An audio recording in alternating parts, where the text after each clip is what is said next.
일본 도쿄 한복판에서 믿기 어려운 장면이 포착됐습니다. 무려 5만 5천 명의 관객이 하나의 노래를 같은 언어로 따라 불렀습니다. 그 노래는 다름 아닌 한국의 아리랑이었습니다. 더 놀라운 건 이 장면을 직접 목격한 한 미국 기자가 현장에서 완전히 말을 잃었다는 점입니다. 한국을 낮게 평가하던 그녀는 왜 그 자리에서 무너졌을까요? 단순한 콘서트였을까요? 아니면 우리가 모르고 있던 더 큰 변화가 시작된 걸까요? 5만 5천석 전석 매진, 그리고 공연장 밖까지 이어진 인파, 일본 관객들이 한국어로 노래를 따라 부르는 이 장면은 지금 전 세계에서 폭발적인 반응을 일으키고 있습니다.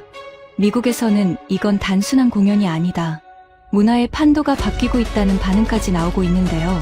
과연 그날 도쿄돔에서는 무슨 일이 벌어졌던 걸까요? 지금부터 그 충격적인 현장을 직접 확인해 보겠습니다. 시작에 앞서 좋아요, 구독 눌러주시면 영상 제작에 큰 힘이 됩니다. 안녕하세요. 저는 레이나 콜린스입니다. 올해 나이는 34살입니다. 뉴욕에서 태어나 뉴욕에서 자랐고 지금은 미국의 한 대형 문화 전문 매체에서 리포터로 일하고 있습니다. 제 전문 분야는 글로벌 대중문화, 그 중에서도 음악 산업입니다. 그래미 시상식도 다녀봤고 코첼라 현장도 여러 번 취재했어요. 그러니까 저는 세계 무대에서 무엇이 진짜 영향력을 가지는지 어느 정도는 알고 있다고 생각했습니다. 솔직히 말해서 한국 음악에 대해서 저는 오랫동안 꽤 냉정한 시각을 갖고 있었습니다. 잘 만들어진 상품이라고 생각했죠. 기획사가 설계하고 연습생 시스템이 찍어내고 마케팅이 포장한 무언가, 음악적 깊이보다 비주얼과 퍼포먼스로 승부하는 장르라고요. 아시아 일부 지역에서 인기가 많다는 건 알고 있었습니다. 하지만 그게 전부라고 생각했어요. 일시적인 유행, 특정 팬층의 열정적인 소비, 그 이상도 이하도 아니라고. 그런데 그해 가을, 도쿄에서 연락이 왔습니다. 편집장이었어요. 팔짱을 끼고 앉아서 저를 바라보던 그 표정이 지금도 기억납니다. BTS 도쿄돔 공연 취재해줘. 일본 현지 반응이 궁금해. 저는 잠깐 말문이 막혔습니다. BTS라면 제가 아는 그 그룹 맞죠? 한국 아이돌. 전 세계 10대들이 열광한다는. 저는 솔직히 내키지 않았어요. 취재할 더 중요한 무대가 얼마나 많은데 하는 생각도 들었죠. 하지만 편집장이 강조한 한 가지 숫자가 저를 멈추게 했습니다. 5만 5천석, 도쿄돔 전석 매진. 저는 그 자리에서 아무 말도 못했어요. 5만 5천이라는 숫자는 작은 숫자가 아닙니다. 스타디움 규모죠. 그것도 자국이 아닌 일본에서 한국 팀이 전석을 채운 겁니다. 비행기 티켓을 검색하면서도 저는 계속 그 숫자를 머릿속에 굴렸어요.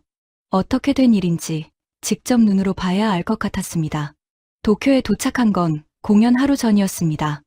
호텔에서 짐을 풀고 저녁을 먹으러 나갔는데 거리 분위기가 조금 이상했어요. 뭔가 평소와 다른 긴장감이 있었다고 할까요? 사람이 많긴 했는데 그냥 많은 게 아니라 어딘가 향하는 사람들처럼 보였습니다. 저는 그냥 지나쳤어요. 그리고 공연 당일, 도쿄돔 근처에 도착했을 때 저는 처음으로 뭔가 이상하다고 느꼈습니다. 지하철역 출구부터 인파가 시작됐어요. 처음엔 그냥 관객들이 모이는구나 싶었는데 걸어가도 사람이 끝나지 않았습니다. 도쿄돔이 가까워질수록 밀도가 높아졌고 어느 순간부터는 제가 흐름에 실려 걷고 있다는 느낌이 들었어요. 내가 걷는 게 아니라 군중이 저를 밀고 있다는 느낌이요. 돔 외곽에 도착했을 때 저는 한동안 멈춰 섰습니다. 건물 주변으로 사람들이 가득했어요. 티켓이 없어서 들어가지 못하는 사람들인데 그게 수백 명이 아니었습니다. 수천, 어쩌면 그 이상이었어요. 그들은 아무도 소리를 지르거나 난동을 부리지 않았어요. 그냥 거기 있었습니다. 대형 스크린도 중계도 없는데 그냥 그 건물 근처에 있고 싶어서 온 사람들. 저는 그 장면이 조금 낯설었습니다. 취재 크레덴셜로 내부에 들어갔을 때 저는 더 이상한 걸 목격했어요. 5만 5천 개의 좌석. 말로는 알고 있었는데 눈으로 보니 전혀 다른 얘기였습니다. 공연장이 아니라 하나의 도시 같았어요. 그 넓은 공간이 이미 가득 차 있었고 아직 공연 시작까지 1시간이 남아 있었는데도 빈자리가 보이지 않았습니다. 저는 관중석을 한 바퀴 훑었어요. 그런데 어딘가 이상했습니다. 제가 예상했던 관객층이 아니었어요. 10대 여학생들이 줄을 이룰 거라고 생각했거든요. 그런데 제 눈에 들어온 건 그게 아니었습니다. 30대 여성도 있었고 40대 남성도 보였어요. 회사원처럼 보이는 사람도 있었고 흰머리가 섞인 중년 여성도 보였습니다. 어린아이를 데리고 온 부모도 있었어요. 심지어 혼자 온 노인도 있었습니다. 이건 내가 상상했던 팬덤이 아닌데 일본 아주머니 두 분이 나란히 앉아서 형광 응원봉을 들고 소곤소곤 얘기를 나누고 있었어요. 그 얼굴에 설레임이 있었어요. 콘서트 설레임이 아니라 중요한 무언가를 기다리는 사람의 표정이었습니다.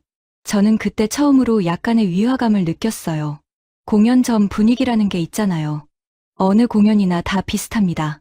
술 한잔하고 온 사람들, 잡담하는 사람들, 휴대폰 보는 사람들. 그런 일상적인 소음이 섞인 분위기. 그런데 도쿄돔은 그게 달랐어요. 뭔가가 조용했습니다. 5만 5천 명이 가득 찬 공간인데 이상하게 집중된 느낌이 있었어요. 제가 잘못 느끼는 건가 싶어서 주변을 다시 살펴봤는데 아니었습니다. 사람들이 기다리고 있었어요. 뭔가를 정말 기다리고 있는 사람들. 저는 리포터 자리에 앉아서 5만 5천석 전석 매진. 외부 대기 인원 수천 명 이상. 연령층 광범위. 국적 다양. 객관적인 데이터만 적었습니다. 그게 제 방식이니까요. 감정이 아니라 사실로 이야기하는 것. 그런데 그 메모를 적으면서도 어딘가 마음이 불편했습니다. 이 숫자들이 제가 갖고 있던 인식이랑 맞질 않았거든요. 저는 BTS를 아시아 특정 팬층의 현상이라고 생각했는데 눈앞의 숫자는 그걸 부정하고 있었습니다. 하지만 인정하기가 싫었어요. 오래된 판단을 쉽게 바꾸고 싶지 않았달까요? 직업적 자존심이라고 해야 할지. 저는 계속 다른 설명을 찾으려 했습니다. 일본에서 한류가 강하니까 현지 기획사의 마케팅이 탁월한 거겠지. 단체 관람이 많은 걸 거야. 뭔가 사정이 있겠지.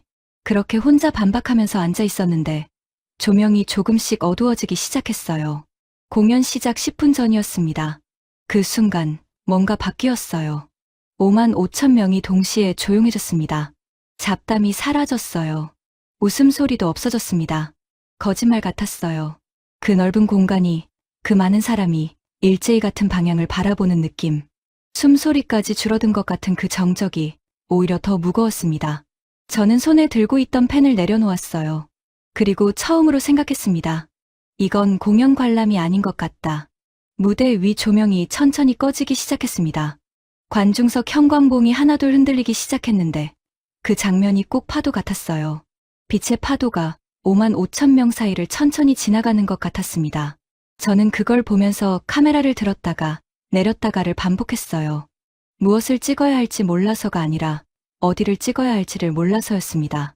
어디를 봐도 전부 장면이었거든요.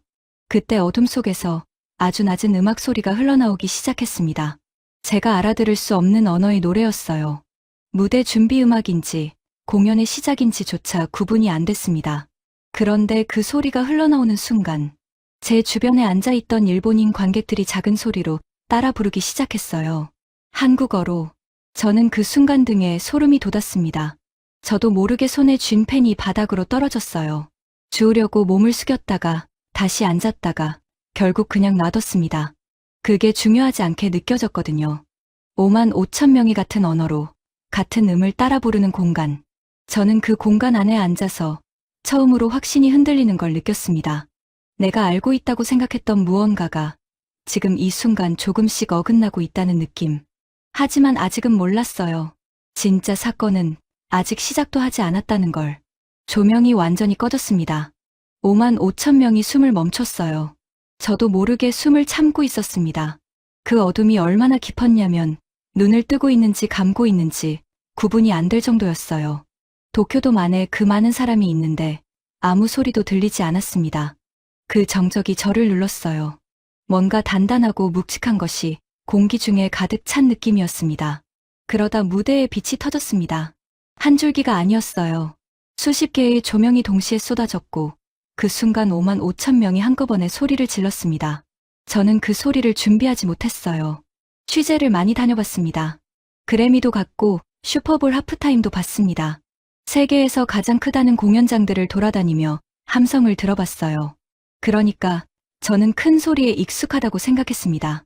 그런데 그날 도쿄돔의 함성은 그것들과 질이 달랐어요. 소리의 크기가 문제가 아니었습니다. 그 소리 안에 뭔가가 있었어요. 설명하기 어려운, 뭔가 오랫동안 눌려있던 감정이 터지는 것 같은 소리. 저는 반사적으로 귀를 막았다가 곧 손을 내렸습니다. 왜 내렸는지는 잘 모르겠어요. 그냥 막아서는 안 될 것 같았달까요. 무대 위에 그들이 등장했습니다. 저는 그들을 화면으로만 봤었는데 실제로 보니 다른 느낌이었어요. 그런데 솔직히 말하면 저는 그 순간 무대보다 관객석을 더 보고 있었습니다. 5만 5천 개의 형광봉이 일제히 같은 리듬으로 흔들렸어요. 사람들이 맞춘 게 아니었습니다. 자연스럽게 같아졌어요. 어떻게 그게 가능한지 저는 이해할 수 없었습니다. 그리고 노래가 시작됐습니다. 한국어였어요. 당연히 한국어겠죠. 한국 가수니까. 저는 그렇게 생각했습니다. 그런데 그 다음에 일어난 일이 이상했어요. 관객들이 따라 불렀습니다. 처음에는 작게 들렸어요. 웅성거림처럼. 그러다가 점점 커졌고 어느 순간부터는 무대 위 목소리와 관객석 목소리가 구분이 안 됐습니다. 저는 주변을 돌아봤어요. 앞줄에 앉은 50대 일본 여성이 한국어로 노래를 부르고 있었습니다. 옆에 앉은 젊은 남성도요. 뒤에서도 왼쪽에서도 오른쪽에서도 5만 5천 명이 한국어로 박자에 맞춰 함께 노래를 부르고 있었어요. 저는 메모를 멈췄습니다. 이건 노래방이 아닙니다.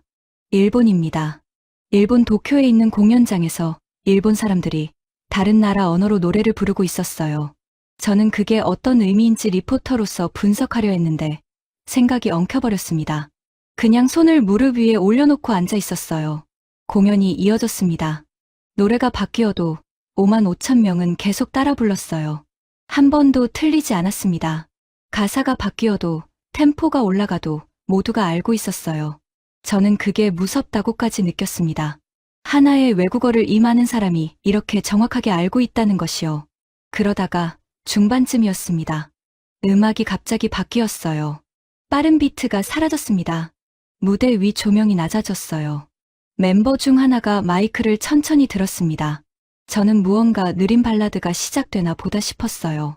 그런데 첫 음이 나오는 순간 저는 뭔가를 잘못 들은 줄 알았습니다. 아리랑이었어요. 아리랑. 저도 알고 있는 노래입니다. 한국의 전통 민요. 세계에서 한국을 대표하는 노래 중 하나라고 문화 기사에서 읽은 적이 있었어요. 그런데 그 노래가 지금 이 공간에서 흘러나오고 있었습니다. 도쿄돔에서, 일본 한복판에서. 저는 그 첫 소절을 들으면서 등 뒤로 이상한 감각이 지나갔어요. 그리고 5만 5천 명이 따라 부르기 시작했습니다. 아리랑, 아리랑, 아라리요. 제가 잘못 들은 게 아니었어요. 일본인 관객들이 한국의 민요를 한국어로 도쿄 한복판에서 부르고 있었습니다. 저는 그 광경을 보면서 처음에는 어안이 벙벙했어요. 그 다음에는 뭔가 앞뒤가 안 맞는다는 생각이 들었습니다. 이건 말이 안 됩니다. 아무리 팬이라고 해도, 아무리 좋아하는 가수의 공연이라고 해도 어떻게 이 많은 사람이 다른 나라의 민요를 이렇게 알고 있죠? 이게 그냥 좋아한다는 감정으로 설명이 되는 건가요? 저는 진짜로 이해가 안 됐어요. 리포터로 10년 넘게 일하면서 저는 숫자와 사실로 세상을 설명하는 훈련을 받았습니다. 그런데 이 장면은 어떤 숫자로도, 어떤 논리로도 설명이 안 됐어요. 무대 위의 멤버가 눈을 감았습니다. 저는 그 표정을 카메라로 잡았는데 뷰파인더 너머로 보이는 그 얼굴이 너무 고요해서 오히려 이상했어요. 5만 5천 명이 자신의 나라 민요를 부르는 걸 듣고 있는 사람의 얼굴이 그렇게 조용할 수 있는지 감격이라고 하기엔 너무 깊은 표정이었습니다. 마치 오래 기다려온 무언가를 확인하는 사람의 얼굴 같았어요. 아리랑 소리가 점점 커졌습니다. 2층 관객석에서도 들렸고 3층에서도 들렸어요. 파도처럼 번지고 있었습니다. 5만 5천 명의 목소리가 하나로 모여서 그 돔 안을 가득 채웠을 때 저는 소리가 진동으로 느껴지는 경험을 했어요. 가슴팍이 울렸습니다. 몸 안에서 뭔가가 울리는 느낌이었어요. 저는 그게 음향시설 탓이라고 생각하려 했는데 그것만은 아닌 것 같았습니다. 저는 그때 이상한 생각이 머릿속을 스쳤어요. 한국과 일본은 복잡한 역사가 있습니다. 리포터로서 그 정도는 알고 있었어요. 길고 어두운 역사가요. 그런데 지금 이 공간에서 그 역사의 무게를 고스란히 담고 있는 노래가 일본 사람들의 입에서 흘러나오고 있었습니다. 저는 그 의미를 설명할 수 없었어요. 설명하지 못하는 게 불편했습니다. 저는 설명 못하는 상황에 익숙하지 않거든요. 그런데 그 순간만큼은 어떤 분석도, 어떤 언어도 떠오르지 않았어요. 그냥 듣고 있었습니다. 공연이 끝나고 저는 곧바로 외부 반응을 확인했습니다. 리포터의 본능이었어요. 트위터를 열었더니 도쿄돔 관련 게시물이 이미 실시간 상위권을 차지하고 있었습니다. 공연 중에 찍힌 영상 클립들이 수십 개 올라와 있었어요. 아리랑 떼창 장면을 담은 영상 하나는 올라온 지 2시간도 안 됐는데 조회수가 수백만을 넘고 있었어요. 유튜브에서도 같은 영상이 올라갔고 틱톡에서도 해당 장면이 빠르게 퍼지고 있었습니다. 수백만에서 수천만으로 숫자가 오르는 게 제 눈앞에서 실시간으로 보였어요. 댓글을 읽었습니다. 영어 댓글 중에 이런 게 있었어요. 이건 종교 같다. 또 이런 것도 있었습니다. 이건 문화 침투다. 그리고 이런 것도요. 믿을 수 없다. 저는 그 댓글들을 보면서 제가 공연장 안에서 느꼈던 감정에 이름을 붙이려 했는데 역시 안 됐어요. 저것들은 틀린 말이 아니었습니다. 하지만 맞는 말이라고도 할 수 없었어요. 그 세 문장 모두 제가 본 것의 일부만 설명하고 있었습니다. 미국에서 이런 장면이 가능할까요?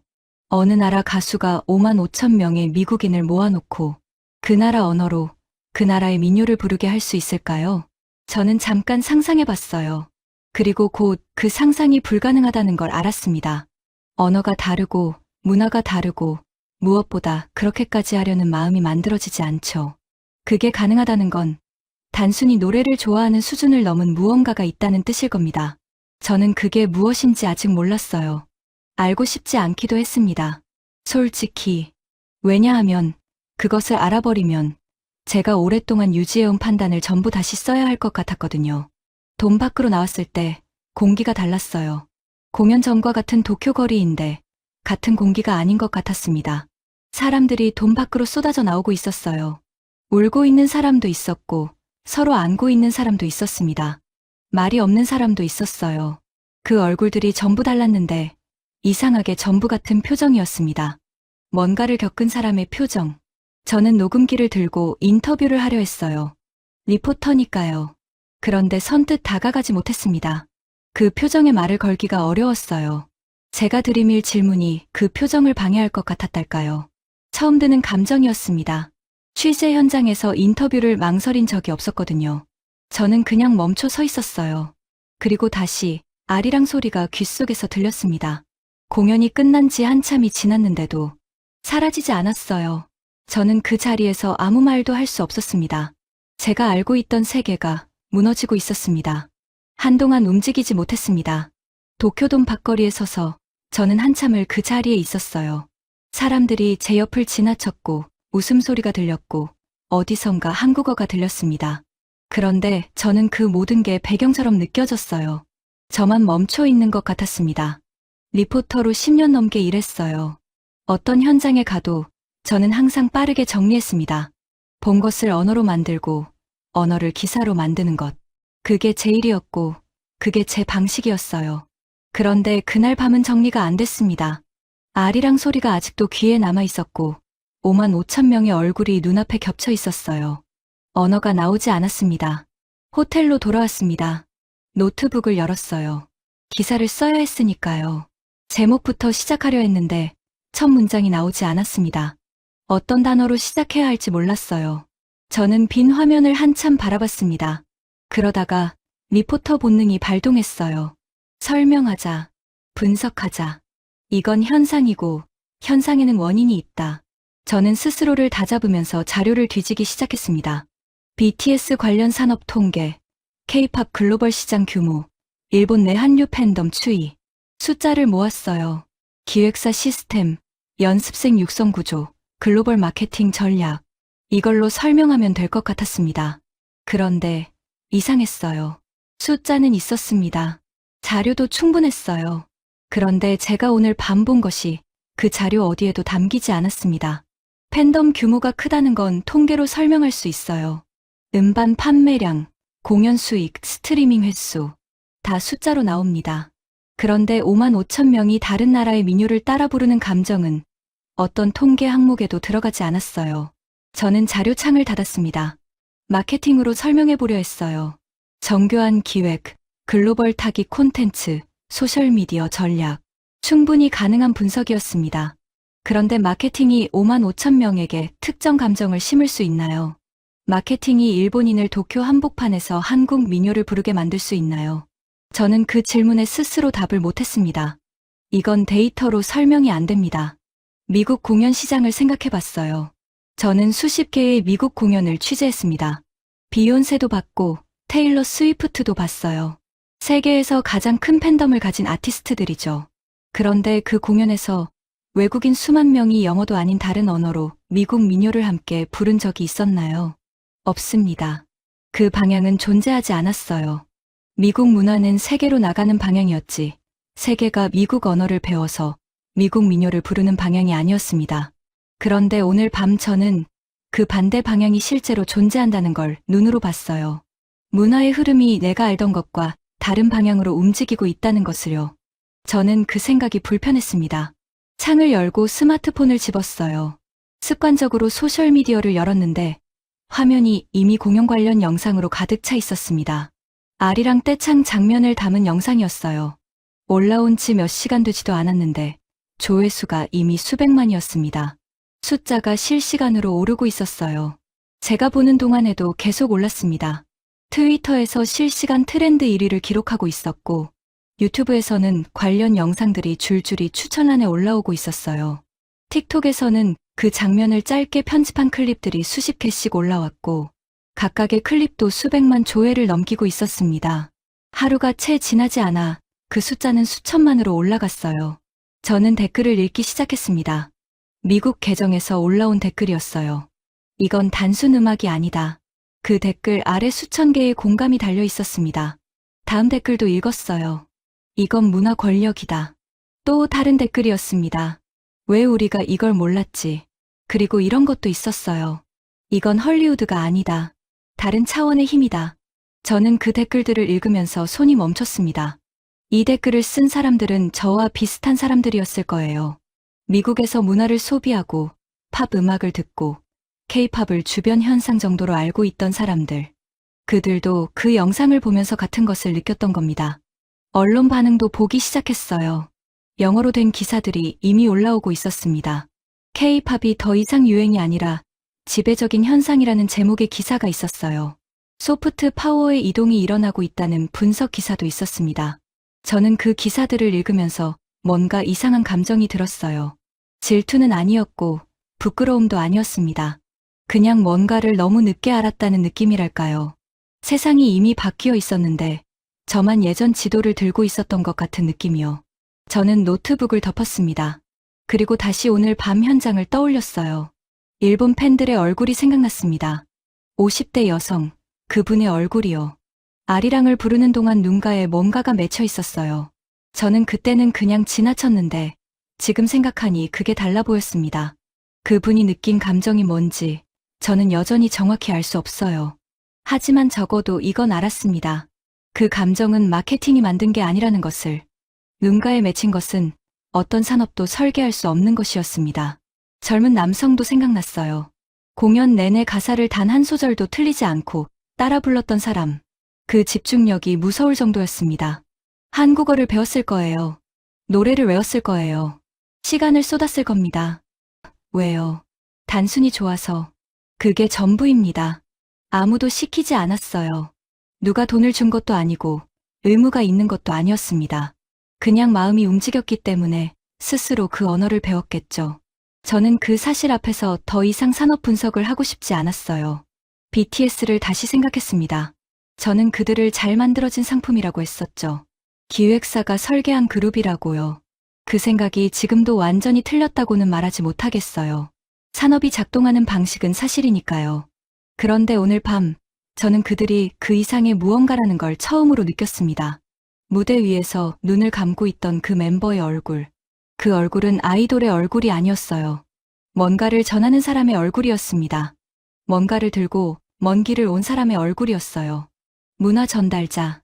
그 단어가 머릿속에 떠올랐어요. 제가 만들어낸 단어가 아니었습니다. 그냥 그 얼굴을 보다가 자연스럽게 그 단어가 떠올랐어요. 저는 그 단어가 떠오른 순간 조금 당황했습니다. 제가 이 사람들을 그렇게 보고 있다는 게 저한테 낯설었거든요. 하지만 아직이었어요. 인정하기에는 아직이었습니다. 저는 오랫동안 가져온 시각이 있었어요. 하루 저녁의 공연으로 그걸 뒤집기는 싫었습니다. 감정에 휩쓸려서 판단을 바꾸는 건 리포터로서 옳지 않다는 생각도 들었어요. 증거가 더 필요했습니다. 더 봐야 했어요. 저는 그렇게 스스로를 설득했습니다. 그런데 이상했어요. 설득이 잘 안 됐습니다. 눈을 감으면 아리랑 소리가 들렸어요. 5만 5천 개의 목소리가 하나가 된 그 소리가요. 그 소리는 생각보다 오래 남았습니다. 아직도 사라지지 않았어요. 그리고 그 소리가 들릴 때마다 제가 갖고 있던 판단의 어딘가가 조금씩 약해지는 느낌이 들었습니다. 분석하려 할수록 더 무너졌어요. 이해하려 할수록 더 멀어졌습니다.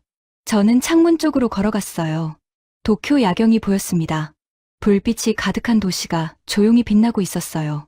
그 어딘가에서 공연이 끝난 사람들이 집으로 돌아가고 있을 거였습니다.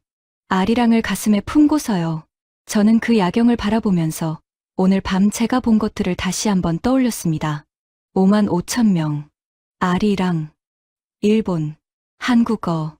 눈가에 맺힌 것. 멈추지 않는 떼창. 이건 내가 알던 산업이 아닙니다. 이건 설명이 안 됩니다. 이건 다른 차원의 무언가입니다. 그리고 그때 처음으로 한 가지 생각이 들었습니다. 혹시 내가 틀렸던 걸까? 그 질문이 밤새 저를 놔주지 않았습니다. 혹시 내가 틀렸던 걸까? 호텔 침대에 누웠는데 잠이 오지 않았어요. 천장을 바라보면서 계속 그 생각을 했습니다. 틀렸다는 걸 인정하는 것, 그게 왜 이렇게 어려운지. 저는 스스로에게 솔직해지려 했어요. 리포터로서가 아니라 한 사람으로서요. 그리고 새벽이 지나면서 조용히 인정했습니다. 나는 한국을 제대로 본 적이 없었다. 그 말이 머릿속에서 자리를 잡는데 시간이 걸렸어요. 한 번에 받아들여지지 않았습니다. 몇 번이나 다시 떠올리고 다시 생각하고 그러다 결국 피할 수 없었어요. 저는 오랫동안 한국 음악을 공산품처럼 봤습니다. 잘 만들어진 수출품으로 봤어요. 그 안에 사람이 있다는 걸, 그 사람들이 무언가를 진심으로 전하고 있다는 걸 저는 한 번도 생각하지 않았습니다. 그게 부끄러웠어요. 아침이 됐습니다. 저는 다시 도쿄돔 근처로 갔어요.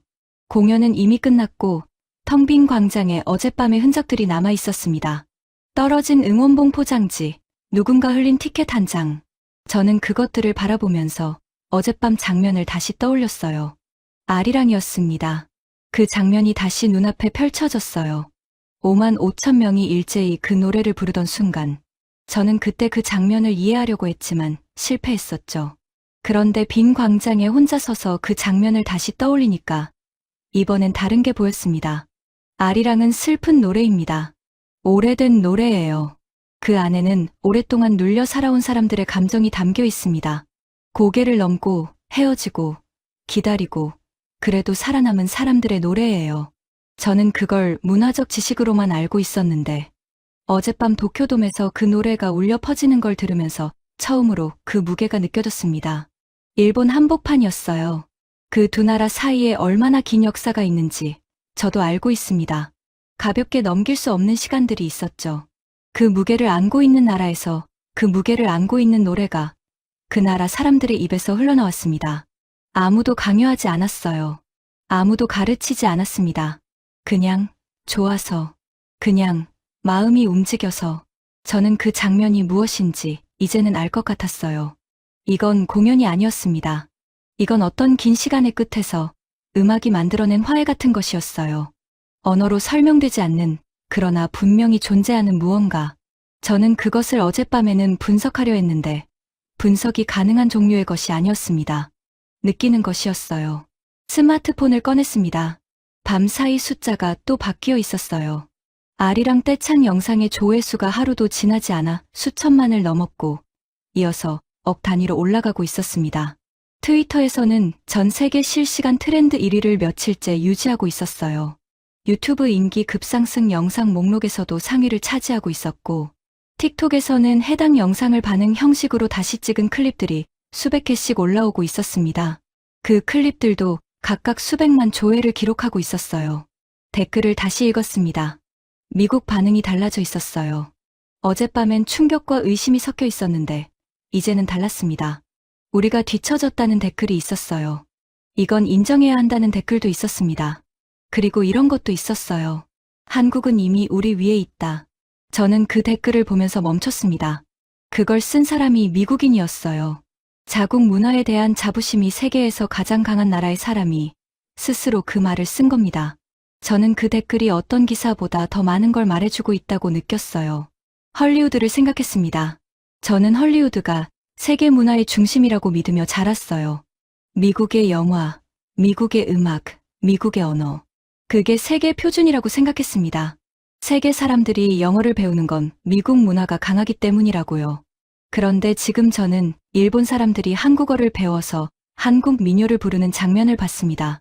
그것도 5만 5천 명이요. 누가 지금 세계의 중심에 있는 걸까요? 저는 그 질문을 스스로에게 던졌고 쉽게 답이 나오지 않았습니다.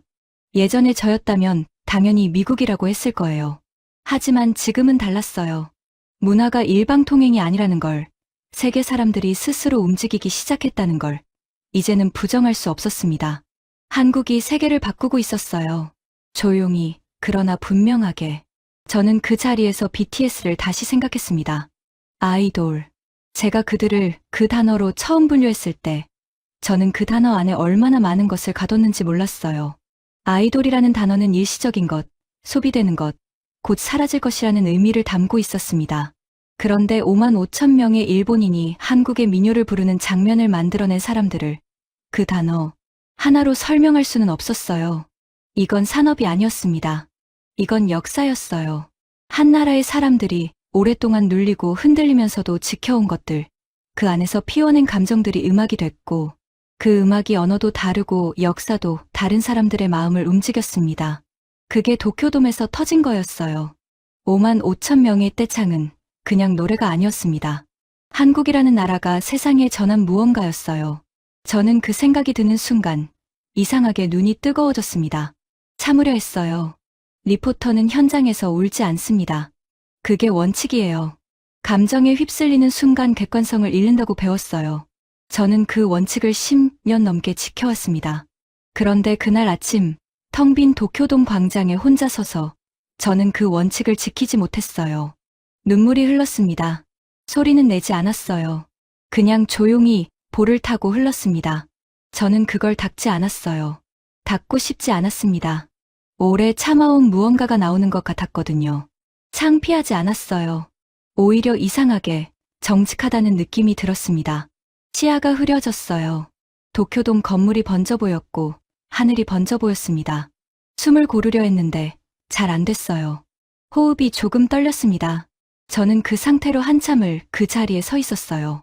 아리랑 소리가 다시 들리는 것 같았습니다. 실제로 들린 게 아니에요. 그냥 귀에 남아있던 거였습니다.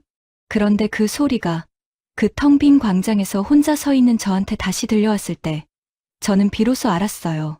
저는 틀렸습니다. 오래 틀렸어요. 한국을 작은 나라로 봤고, 한국 음악을 가벼운 상품으로 봤고, 한국 사람들이 세상에 전하려 하는 것을 한 번도 진지하게 들으려 하지 않았습니다. 그 오만함이 어젯밤 5만 5천 명의 목소리 앞에서 완전히 무너졌어요. 이건 인정할 수밖에 없습니다. 저는 눈물을 닦고 스마트폰을 열었어요. 기사를 써야 했습니다. 이번에는 첫 문장이 막히지 않았어요.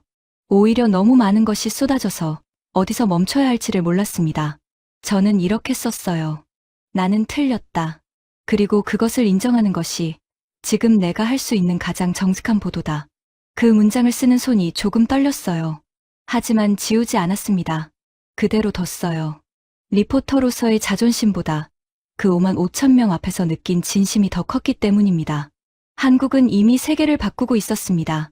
조용히, 그러나 멈추지 않고 오랫동안.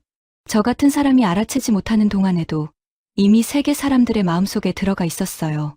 언어를 가르치고 노래를 전하고 감정을 움직이면서. 그게 산업의 힘이 아니라 사람의 힘이었습니다. 진심의 힘이었어요. 그날 저는 처음으로 한국을 작은 나라가 아니라 세계를 움직이는 힘으로 보게 되었습니다. 도쿄 한복판에서 텅 빈 광장에서 혼자 울면서 그걸 알았어요.